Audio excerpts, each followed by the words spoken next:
Praise the Lord. सभी को जय मसीह। मैं सुनीता चौथानी आप सभी का आज के इस यूट्यूब वीडियो में स्वागत करती हूं प्रभु यीशु मसीह के नाम से।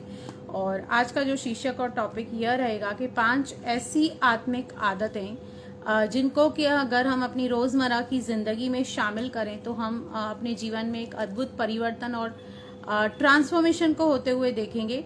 क्योंकि किसी ने कहा है कि अगर जी हम कोई भी चीज आदतें डालना बहुत आसान होती है, निकालना मुश्किल होती है, पर अगर जो आत्मिक आदतें हम अपने अंदर डालें तो वो फिर सदा तक हमारे साथ रहती हैं। और किसी ने ऐसे कहा है कि हम अगर जी किसी भी चीज को 21 डेज के लिए कंटिन्यूसली करते हैं तो वो एक ऐसी हैबिट बन जाती है जो कभी भी मतलब ऐसी बात बन जाती है कि हम उसे करे बगैर फिर रह नहीं सकते। तो हम इसे 5 चीजों को अपने जीवन में लागू करेंगे। 1 बाय 1 आप सुनते रहिए एंड तक। और अगर आप ये करेंगे तो आप अपने जीवन में, अपने आत्मिक जीवन में एक बढ़ोतरी, एक स्पिरिचुअल ग्रोथ जिसको कहते हैं कि आत्मिक रीति से आप अपने जीवन को बढ़ता हुआ देखेंगे। तो सबसे नंबर 1 हैबिट जो हमारे लिए काफी मुश्किल लगता है हमें करना, वो सबसे नंबर 1 हैबिट है धन्यवाद करना। क्योंकि इंसान की फितरत ऐसी होती है, हर एक इंसान के अंदर एक ऐसा स्वभाव होता है कि हम कंप्लेन जल्दी से करते हैं, किसी भी बात में से जल्दी से मिस्टेक निकालना पसंद करते हैं, पर जितना भी हमारे पास है उसके लिए हम धन्यवाद बहुत कम करते हैं। लेकिन हमने देखा कि प्रभु यीशु मसीह ने जब 5000 लोगों को खिलाया तो 5 रोटी 2 मछलियों को उन्होंने धन्यवाद किया और 5000 से भी अधिक लोगों ने खाया। उसके बाद जब लाजर को प्रभु यीशु मसीह को 4 दिनों का मुर्दा जिसको प्रभु यीशु मसीह ने जिंदा किया, उसे जिंदा करने के पहले भी प्रभु यीशु मसीह ने क्या कहा कि हे पिता परमेश्वर, मैं तेरा धन्यवाद करता हूं क्योंकि तू मेरी प्रार्थना को हमेशा सुनता है। तो सबसे बड़ी इच्छा जो प्रभु यीशु मसीह में परमेश्वर की हमारे लिए है वो है 5:18। हम पढ़ेंगे 1 थिस्सलुनीकियों 5:18। हर बात में धन्यवाद करो क्योंकि तुम्हारे लिए मसीह यीशु में परमेश्वर की यही इच्छा है।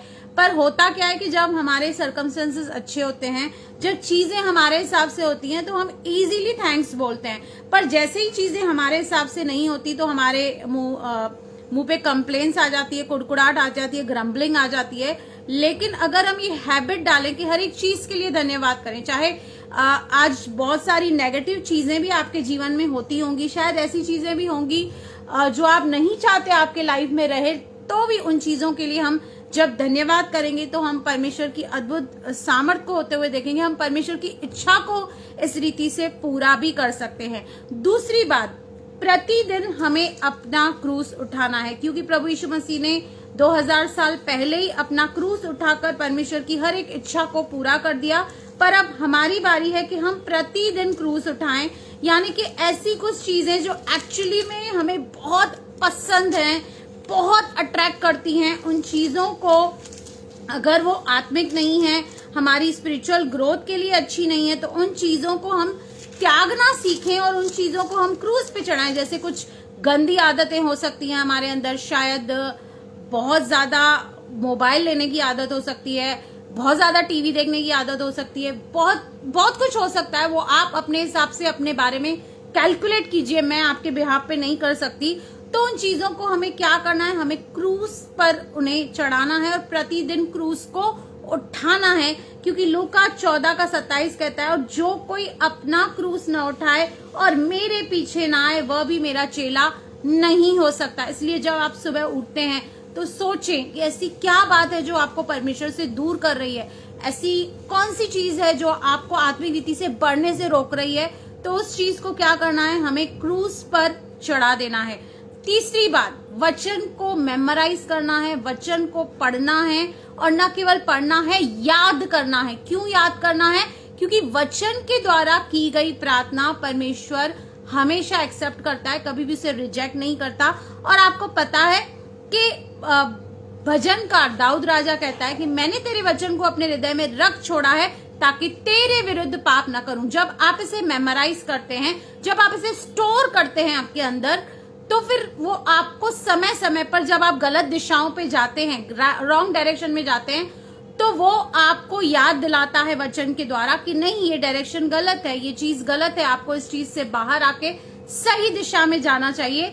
तो इसलिए हमें मेमोराइज करना चाहिए। और जब प्रभु यीशु मसीह की परीक्षा शैतान के द्वारा की हुई, जब 40 दिन 40 रात प्रभु यीशु मसीह निराहार निर्जल रहे, तो उसके बाद जब शैतान ने आके उसे टेम्प्ट किया और उसे बार बार प्रपोजल दिए, तो प्रभु यीशु मसीह ने कहा लिखा है, वचन में लिखा है। तो आप टेम्पटेशन से भी फाइट कर सकते हैं अगर आप वचन कंठस्थ करते हैं, मेमोराइज करते हैं, उसे याद करते हैं, और उसी के द्वारा जब आप प्रार्थना करते हैं तो आपकी प्रार्थना स्वर्ग तक पहुंच जाती है।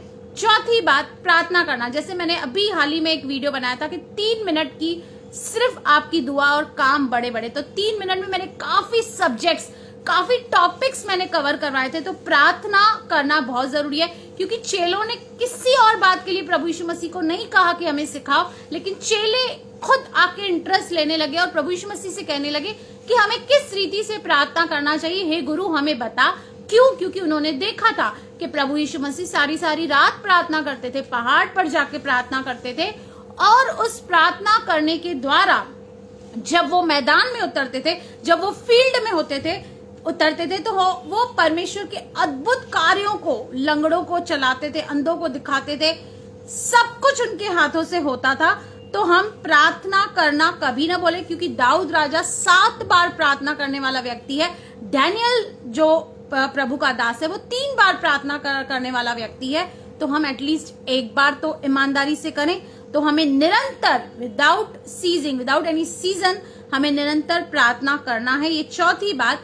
5वीं बात, हमें दशमांश देना है। मतलब हमारी इनकम का, हम जो भी जिस भी जरिए हमें आता है, 1/10 ऑफ अवर इनकम हमें प्रभु को देना है, प्रभु के राज्य में देना है, चर्च में देना है, कलीसिया में देना है, ताकि प्रभु के जो भी चर्च के कार्य हैं, राज्य का कार्य है, वो स्मूथली चल सके। और न केवल हमें 1/10 ऑफ अवर इनकम देना है, लेकिन अपना जीवन भी देना है, अपना हृदय भी देना है, अपना सब कुछ देना है, क्योंकि प्रभु का वचन कहता है 2 तो तुम्हें दिया जाएगा। और जब भी आप वो बीज कलीसिया में डालते हैं, आप प्रार्थना करके डालिए कि प्रभु मैं इस बीज को आपके राज्य में बो रही हूँ। और जब आप प्रार्थना करके बोते हैं तो प्रभु हमें उसकी फसल देता है और हमें मल्टीप्लाई करके देता है, और अपनी महिमा के धन के अनुसार हमारी हर एक कमी घटी को दूर करता है। तो ये 5 चीजें आप करना चालू करें। शायद इसमें से कुछ करते होंगे आप, कुछ नहीं भी करते होंगे, तो आप मुझे कमेंट करके बताइए कि आप क्या करते हैं, और क्या आपको और भी आप मुझे बातें बता सकते हैं जिसको हम अपने डेली रूटीन में, डेली हैबिट्स में ऐड कर सकते हैं और अपने स्पिरिचुअल लाइफ को एडिफाई कर सकते हैं, बढ़ा सकते हैं। तो प्रभु इस वीडियो के जरिए, इस वचन के जरिए आपको आशीष करें। मेरे चैनल को लाइक करें, सब्सक्राइब करें और बेल आइकन के बटन को क्लिक करें। God bless you.